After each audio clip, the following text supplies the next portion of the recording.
অনুমোদন নেই, এভাবেই চলছে উত্তরবঙ্গ বিশ্ববিদ্যালয়ের আইন বিভাগ। 2011 সাল থেকে এখনো পর্যন্ত অনুমোদন ছাড়াই বিভাগ চলছে। বার কাউন্সিলের অনুমোদনের দাবিতে সোমবার বিক্ষোভে সামিল হলেন আইন বিভাগের শিক্ষার্থীরা। সম্প্রতি উত্তরবঙ্গ বিশ্ববিদ্যালয়ের আইন বিভাগের এক শিক্ষার্থী বিহার বার কাউন্সিলে ভর্তি হতে গিয়ে আটকে যান। বার কাউন্সিলের অনুমোদন না নিয়ে বিশ্ববিদ্যালয় আইন বিভাগ চালানোয় বিশ্ববিদ্যালয়ের বিরুদ্ধে জলপাইগুড়ি সার্কিট বেঞ্চে মামলা করেন সেই শিক্ষার্থী। বিশ্ববিদ্যালয়ের এই মনোভাবের বিরুদ্ধে ক্ষোভ প্রকাশ করেন আইন বিভাগের শিক্ষার্থীরা। তাদের অভিযোগ, শিক্ষার্থীদের ভবিষ্যৎ নিয়ে ছিনিমিনি খেলছে বিশ্ববিদ্যালয়। গোটা উত্তরবঙ্গের গরিব ঘরের শিক্ষার্থীরা পড়াশোনা করছে, এখানে আর বিশ্ববিদ্যালয় আপন মনে চলছে। দ্রুত বার কাউন্সিল অব ইন্ডিয়ার অনুমোদনের দাবিতে এদিন বিশ্ববিদ্যালয় প্রশাসনিক ভবন ও রেজিস্ট্রারকেও ঘেরাও করে বিক্ষোভ দেখান আইন বিভাগের শিক্ষার্থীরা। এখানে দেখা গেছে যে ইউনিভার্সিটি কর্তৃপক্ষের তরফ থেকে একটা ফিস বার কাউন্সিল অফ ইন্ডিয়াতে আমাদের জমা করতে হয় এবং তার পরিপ্রেক্ষিতে আমাদের একটা এনরোলমেন্ট নাম্বার দেওয়া হয়, সেটা অ্যাডভোকেটসদের জন্য যেটা আবশ্যক, যেটাকে আমরা লাইসেন্স নাম্বার বলে থাকি। সমস্ত অ্যাডভোকেটসরা পাস আউট করার পরে তাদের সমস্ত সার্টিফিকেটসগুলো দিয়ে এবং একটা ফর্ম দিয়ে সেটা আমাদের অ্যাপ্লিকেশন করতে হয় এবং তার পরিপ্রেক্ষিতে সেই যে আমরা যে সার্টিফিকেটসগুলো জমা করলাম সেগুলো ভেরিফাই হয় কনসার্ন ইউনিভার্সিটি থেকে। যারা পাস আউট করেছে তাদের কনসার্ন ইউনিভার্সিটি থেকে সেগুলো ভেরিফাই হয়ে আসে এবং তারপর আফটার ভেরিফিকেশন তাদেরকে সেই লাইসেন্স নাম্বারটা দেওয়া হয়। এবার সেইখানেই গলত এখন ধরা পড়েছে। বার কাউন্সিল অফ ইন্ডিয়া বলছে যে 2011 পর থেকে নাকি কোনো অ্যামাউন্ট যেটা জমা করতে হয় ইউনিভার্সিটি কর্তৃপক্ষের তরফ থেকে সেটা জমা হয়নি। এখনও অবধি 45 লাখ রুপিস এখনও বকেয়া আছে। সেইটা নিয়ে আমাদের আন্দোলন যে প্রত্যেক বছর যে এতজন স্টুডেন্ট বেরোচ্ছে, এই বছর বেরোবে, তাদের ফাইনাল সেমিস্টার রানিং এবং কিছুদিনের মধ্যে শেষ হবে, রেজাল্টও বেরিয়ে যাবে কিছুদিনের মধ্যে, এবং তারপরেই তাদের রেজাল্ট বেরিয়ে যাওয়ার পরে সেই সমস্ত সার্টিফিকেটস নিয়ে তারা অ্যাপ্লিকেশন করবে যে তাদের যাতে এনরোলমেন্ট নাম্বারটা দেওয়া হয় এবং সেইখানে যখন অ্যাপ্লিকেশনগুলো ভেরিফাই হতে যাবে তখন সেটা প্রকাশ্যে চলে আসবে যে এতগুলো টাকা বাকি, আমরা এনরোলমেন্ট দেবো না। যদি তারা এনরোলমেন্ট নাম্বার না পায় বার কাউন্সিল অফ ইন্ডিয়া থেকে, তাহলে তারা যাবে কোথায়? এতজন স্টুডেন্ট তারা প্রত্যেকে কেউ আলিপুরদুয়ার থেকে এসছে, কেউ কোচবিহার থেকে এসছে, কেউ শিলিগুড়ি থেকে এসছে, কেউ আরও বালুরঘাট থেকে এসছে।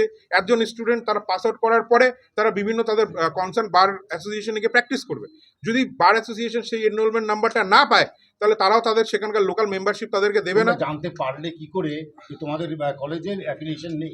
সেটা একটা অনেক বড় হিস্ট্রি আছে। সেটা আমাদের কলেজ থেকে পাস আউট কিছুদিন আগে একজন স্টুডেন্ট, সে বিহার থেকে এসেছিল পড়তে, সে অভিষেক দত্ত, আমরা শুনেছি যেটা অভিষেক দত্ত পাস আউট করেছিল, সে বিহার থেকে এসেছিল। আসার পরে সে যখন বিহারে গিয়ে তার এনরোলমেন্ট নাম্বারের জন্য অ্যাপ্লিকেশন করে, তখন বিহার বার কাউন্সিল তাদেরকে বলে দেয় যে তুমি যে কলেজ থেকে পাস আউট করেছো সেটা বার কাউন্সিল অফ ইন্ডিয়ার মান্যতা নেই তাতে। সেটা নিয়ে এই ডিসপুটটা অ্যারাইজ হয়েছে এবং আজকে আমরা এখানে সমবেত হয়েছি। এটা তো লিটিগেশনে গেছে, কোর্টে গেছে কেসটা। হ্যাঁ, এটা অনারেবল একটা ইন্টারিম অর্ডারও। ইয়েস, এটা honourable high court circuit bench of জলপাইগুড়িতে এটা পেন্ডিং আছে, মামলা চলছে। একটা রিট পিটিশন ফাইল হয়েছে, রিট পিটিশনের শুনানি কিছুদিন আগেও হয়েছে এবং সেখানে সরকার আমাদের তরফ থেকেও লয়ার অ্যাপিয়ার করেছে, তাদের তরফ থেকেও লয়ার অ্যাপিয়ার করেছে এবং সেখানে বলা হয়েছে যে কিছুদিনের মধ্যে যাতে যত দ্রুত সম্ভব একটা বার কাউন্সিল অফ ইন্ডিয়াকে এফিডেভিট দিয়ে জানাতে হবে যে কোন কোন কলেজের মান্যতা আছে, কোন কোন কলেজের মান্যতা নেই। সর্বোপরি আমাদের ল কলেজ একটা রেপুটেড ল কলেজ এবং এটা আমাদের গর্বের জায়গা। ইউনিভার্সিটি অফ নর্থ বেঙ্গল আমাদের গর্বের জায়গা, আমাদের ভালোবাসার জায়গা। আমরা সবাই এই ল কলেজকে নিজের সব কিছু মনে করি। তো আমরা চাচ্ছি এটা আমাদের মধ্যে মিটিয়ে নিয়ে যে বকেয়ার টাকাটা বাকি আছে সেটা ইউনিভার্সিটি কর্তৃপক্ষ যত তাড়াতাড়ি সম্ভব সেটা বার কাউন্সিল অফ ইন্ডিয়াতে জমা করে দেয় এবং যাতে এই সমস্ত ছাত্রছাত্রীরা যারা এখানে সমবেত হয়েছে তারা একটা রিলিফ পাক এবং তারা ভালো মতো পড়াশোনা করতে পারে। আজকে 5th ইয়ার পড়াশোনা কমপ্লিট, যারা 4th ইয়ারে পড়ছে, 3rd ইয়ারে পড়ছে, 2nd ইয়ারে পড়ছে, 1st ইয়ারে পড়ছে, যারা তাদের কাছে এটা চিন্তার বিষয়। তাদেরও এক্সাম চলছে, তাদেরও মাথার মধ্যে চিন্তাভাবনা চলছে। তারা আমাদের সাথে কন্ট্যাক্ট করছে অনবরত, দাদা আমরা কি করব, আমরা 5 বছর পরে তো আমাদেরও একই অবস্থা হবে, তখন আমরা এনরোলমেন্ট পাবো না, আমরা যাবো কোথায়? মা বাবা এত কষ্ট করে বাবা মা টাকা পয়সা দিয়ে এত দূরে অনেকজনকে পড়াচ্ছে, টাকা পয়সা খরচা করে, তারা যদি বাড়িতে গিয়ে নিজের ফ্যামিলির জন্য কিছু না এস্টাবলিশ না হতে পারে। ল একটা রেপুটেড প্রফেশন, সবাই যারা লিটিগেশনে ইনভলভ হয় সবাই লয়ারদের কাছেই আসে যে আমাদেরকে বাঁচাও। এবার তাদের যদি এই সমস্যা হয়ে থাকে তাহলে দুঃখের বিষয়। তো আমরা চাচ্ছি যত তাড়াতাড়ি সম্ভব এই ঘটনার নিষ্পত্তি করা হোক এবং সবাইকে রিলিফ দেওয়া হোক। আমার নাম অ্যাডভোকেট অভিজিৎ কুণ্ডু। হয়ে আছে, আপনারা জানেন জলপাইগুড়ি সার্কিট বেঞ্চে একটা মামলা হয়েছে অভিষেক দত্ত এখানকার আমাদের প্রাক্তন স্টুডেন্ট। সো বিহার বার কাউন্সিলের রেজিস্ট্রেশন করাতে গেছিলো, তো সেখানে যখন দেখেছে যে আমাদের ল ডিপার্টমেন্টের বার কাউন্সিলের অনুমোদন নেই, তখন ওকে রেজিস্ট্রেশনটা দেয়নি। তারপরে ও আরটিআই করেছিল আমাদের কাছে, আমরাও তাকে বলে দিয়েছি যে আমাদের কাছে রেজিস্ট্রেশন হয়নি, এখন বিসিআইয়ের অ্যাপ্লিকেশন আমরা পাইনি। এরপরে আমাদের উপর অসন্তুষ্ট হয়ে বলতে পারেন, বিসিআইয়ের উপর অসন্তুষ্ট হয়েও বলতে পারেন, ও যেটা করা দরকার ও হাইকোর্টে মামলা করে। তো সেই মামলার একটা ইন্টারিম অর্ডার 1 তারিখে আমরা পেয়েছি, বিশ্ববিদ্যালয় পেয়েছে, 1 আগস্ট পেয়েছে।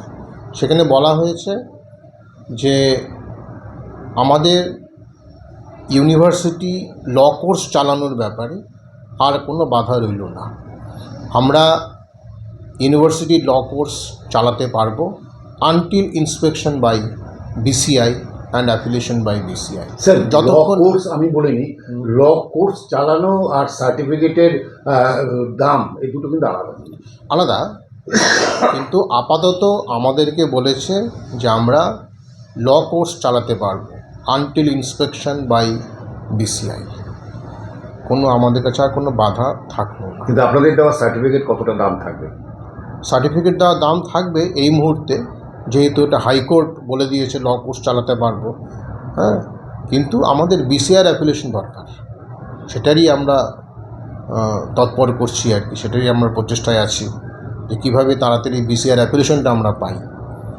আর বিসিআই তো মানে মৌখিকভাবে আমাদের কাছে হিউজ পেনাল্টি ইম্পোজ করেছে, মৌখিকভাবে, নট অফিসিয়ালি, আনঅফিসিয়ালি করেছে। তো সেই টাকাটাও যাতে আমরা না দিতে হয় আর কি, যাতে কোনো রকম পেনাল্টি না দিতে হয়, সেটাও আমরা কোর্টকে বলেছি। কারণ আমাদের 2015 সালে আমরা 1.5 লক্ষ টাকার একটা ড্রাফট বিসিআইকে পাঠিয়েছিলাম ফর ইন্সপেকশন বাই বিসিআই, কিন্তু বিসিআই সেটাকে এনক্যাশও করে ফেলে।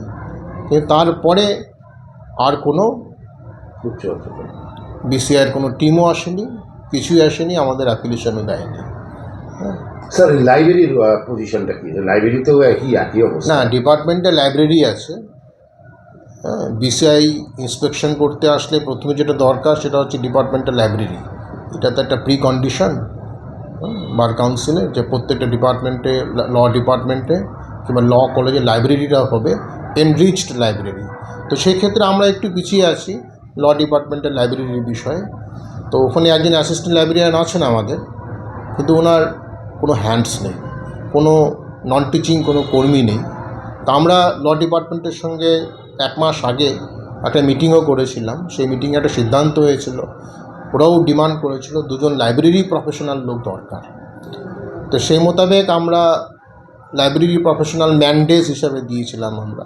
ওদের ওখানে 2 জন ক্যাজুয়াল ছিল, তো তারা একজন রিটায়ার্ড হয়ে গেছে আর একজন চাকরি ছেড়ে চলে যায়।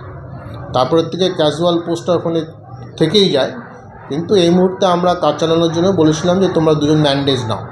তোরা ম্যান্ডেজ নিয়েছিল, নেওয়ার পরেও সেখানে একটা কর্মচারী সংগঠনের বাধাপ্রাপ্ত হয়, তারপরে আর তাদেরকে কন্টিনিউ করানো যায়নি। ছাত্রদের উদ্দেশ্যে কি বলবেন? ছাত্রদের উদ্দেশ্যে বলবো এটাই যে তোমাদের দুশ্চিন্তা করার কোনো দরকার নেই। আগামী দিনে বিসিআর অ্যাফিলিয়েশন হবে, যেভাবেই হোক আমরা বিসিআর ইন্সপেকশন আমরা করাবই এবং অ্যাফিলিয়েশন আমরা করাবো। হয়তো খুব তাড়াতাড়ি না হলেও আমরা খুব শীঘ্রই, তাড়াতাড়ি না হলেও খুব তাড়াতাড়ি বলবো, যত তাড়াতাড়ি সম্ভব আমরা এই বিসিআর অ্যাফিলিয়েশনটা আমরা করাবো। এটুকু, তাতে দুশ্চিন্তার কোনো ব্যাপার নেই আমাদের।